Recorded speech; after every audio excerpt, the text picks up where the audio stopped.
पटना जिले के सोन तटीय इलाके में दहशत फैलाने वाले बालू माफियाओं पर पुलिस का शिकंजा कस गया है। सोमवार की रात पटना पश्चिमी सिटी एसपी भानु प्रताप सिंह के नेतृत्व में रानी तालाब, विक्रम, नौबतपुर और बेउर थानों की संयुक्त टीम ने दर्जनों ठिकानों पर ताबड़तोड़ छापेमारी की। कार्रवाई में काब गांव का कुख्यात अपराधी गौतम कुमार उर्फ सोल्डी गिरफ्तार हुआ।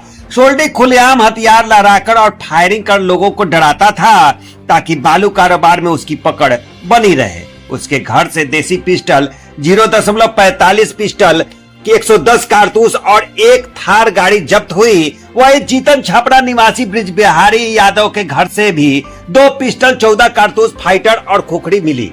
सोल्डी की निशानदेही पर पुलिस ने राहुल कुमार उर्फ धर्मेंद्र और हरक प्रसाद के घर भी दबिश दी, जहां से 0.315 राइफल, 2 नाली बंदूक और सैकड़ों कारतूस बरामद किए गए।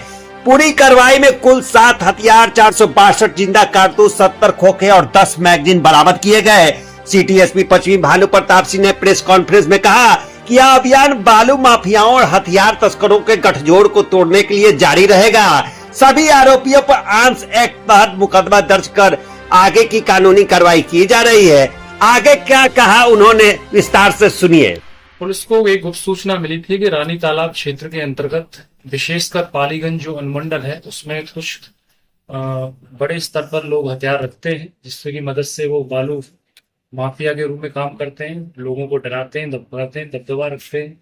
उसी के आलोक में एक टीम बनाई गई थी जिसमें लगभग 100 पुलिस पदाधिकारी और जवान सम्मिलित थे और उसी आलोक में टीमें बनाकर जगह जगह छापेमारी की गई थी। और इसमें जो मुख्य मास्टरमाइंड था गौतम कुमार उर्फ सोल्डी सन ऑफ शंभू सिंह, जो ग्राम काव, रानी तालाब थाना क्षेत्र का निवासी है, जिसका इस क्षेत्र में प्रॉपर गैंग चलता है।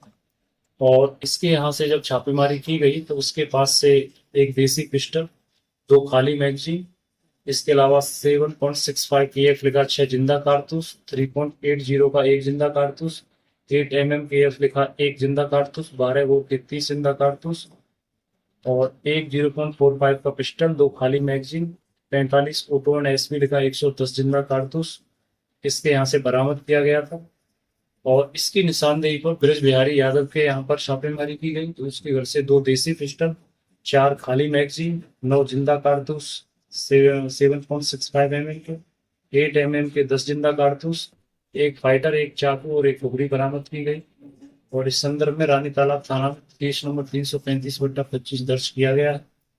इसके अलावा अन्य 3 अभियुक्तों की निशानदेही पर और भी संभावना थी, तो उसमें राहुल कुमार के घर से 0.315 का एक राइफल, 0.315 बोर का 8 mm लिखा 211 जिंदा कारतूस, एक मैगजीन। इसके अलावा फिर हरक प्रसाद के यहाँ छापेमारी की गई, उसके यहाँ से 0.315 बोर का एक राइफल, एक दुनाली बंदूक, 12 बोर के 52 जिंदा कारतूस, 52 बोर के 51 खोखा, 0.315 बोर का 8 mm लिखा हुआ 32 जिंदा कारतूस, 0.315 बोर का 8 mm लिखा हुआ 19 खोखा, एक खाली मैगजीन इसके यहाँ से बरामद की गई थी। इन दोनों अभियुक्त राहुल कुमार और हरक प्रसाद के पास जो पूछताछ की गई इनसे, उनके द्वारा बताया गया कि इनके पास लाइसेंसी हथियार है। जब विस्तार से जांच की गई तो मानकों का पालन नहीं करते थे। उनका स्वीकार्य सीमा जो होती है कारतूस की, उससे ज्यादा कारतूस पाए गए, दूसरे व्यक्ति के पास कम कारतूस पाए गए। इसकी सूचना इन्होंने न तो थाने को दी थी, इसलिए इनको भी जब्त किया गया है, सना इसमें दर्ज की गई है। उपरोक्त मामले में FIR भी दर्ज की गई है और लाइसेंस निरस्तीकरण के लिए इनको वरीय पुलिस अधीक्षक महोदय को लिखा जा रहा है। उसके माध्यम से, उचित चैनल के माध्यम से हो जाएगा। जो इसका मास्टरमाइंड है, पालीगंज क्षेत्र विशेषकर रानी तालाब क्षेत्र में जो दबदबा कायम रखता है, गोल्डी और वो जो गौतम है, इसको इसमें गिरफ्तार किया गया है। और इसका पूर्व में लंबा आपराधिक इतिहास रहा। रानी तालाब थाना में ही इस पर 4 मुकदमे दर्ज हैं, 13/22, 195/18, 67/12 और इसके अलावा 231/20 ये केस इस पर दर्ज है। ये बालू माफिया के रूप में काम करता है और साथ ही साथ इसके पास बड़े हथियार भी थे और भी इसका बड़े लोगों से कनेक्शन है वहाँ पे, जो भी अवैध गतिविधियों को संचालित करते हैं। और उन सब पर हम लोग कार्रवाई कर रहे हैं। ऐसी हमारी निकट भविष्य में भी कार्रवाई रहेंगी। अगर हम इस पूरी बरामदगी को अगर संक्षिप्त में समझें तो जो पूरे 12 ठिकानों पर छापेमारी विभिन्न जो संदिग्ध थे उन पर की गई, तो उसमें इस तरह से कुल समरी है 3 देसी पिस्टल, एक मणिपुर लाइसेंस का देसी पिस्टल है वो एक वो जब्त किया गया है। .315 बोर का राइफल एक है, एक अन्य राइफल है, दो नाली बंदूक है। इस तरह से कुल 7 हथियार हैं।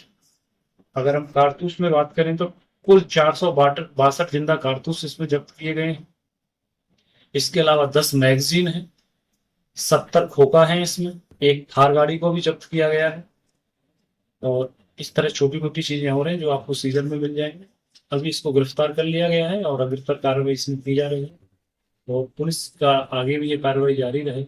कोई जनप्रतिनिधि भी है? खनन करते थे गौतम, या फिर जो है रंगदारी लेते, वो किस तरह से अपना गैंग संभालते थे और गैंग में कितने आदमी थे? ये अपने अवैध खनन के बालू के कारोबार में लंबे समय से संलिप्त रहा है। उस चीज की जानकारी सब लोगों को है, भली भांति लोग वहाँ जानता है।